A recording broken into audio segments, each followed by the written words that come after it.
Go. Hi everybody, Mrs. Rona here. I hope you're having a good time e-learning. I'm going to go through experiment 2A on page 14 of your packet. And the question is, does magnetism create electricity? And we're going to start with a constant magnetic field.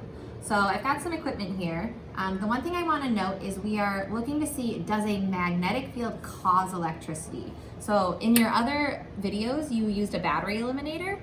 We're not using the battery eliminator. It's off the table because we want to know, can this thing create electricity? And so we want to get electricity out of here and just see if this crazy thing can cause current to flow. That's what we're going to test today.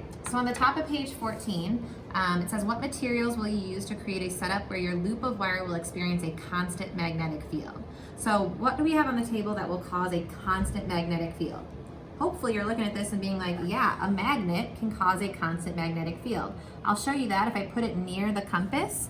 You see the compass is kind of wiggling back and forth because I just put the magnet there. It's pointing to a new direction. If I take it away, that compass is like, oh, okay, I'll just point north. Okay, if I put the magnet near it, it's creating a constant magnetic field. That wiggle is just because there you go, you see it settle down.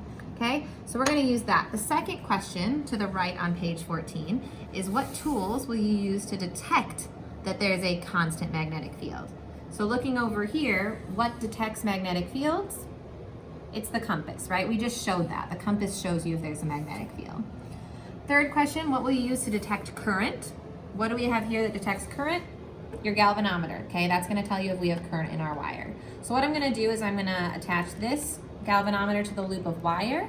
Again, no power supply here, no battery eliminator, because we wanna see if this thing alone can cause current to flow.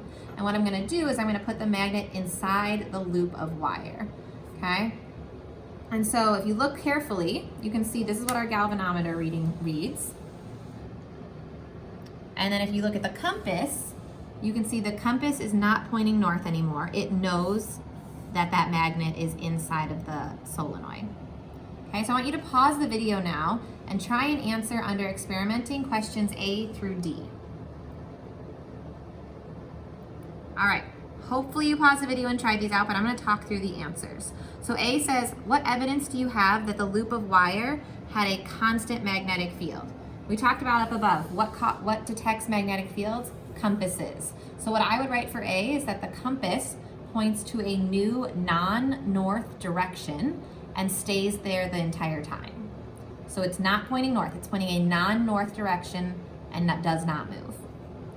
B, what evidence do you have that the current was or was not flowing in your loop? So I would say the galvanometer is where we look for there. The galvanometer read 0, and so there is no current in my loop. So your evidence is the galvanometer. Galvanometers read current, so explain what a galvanometer does, and there is no current flowing right now because it reads 0. Question C says, if you didn't believe there was current, which is what we just said, explain how this evidence you collected makes you believe this. So I would say when the magnet's in the solenoid, the galvanometer, which detects current, reads 0. For D, we would circle no and none because there is no magnetic field. Thanks for watching.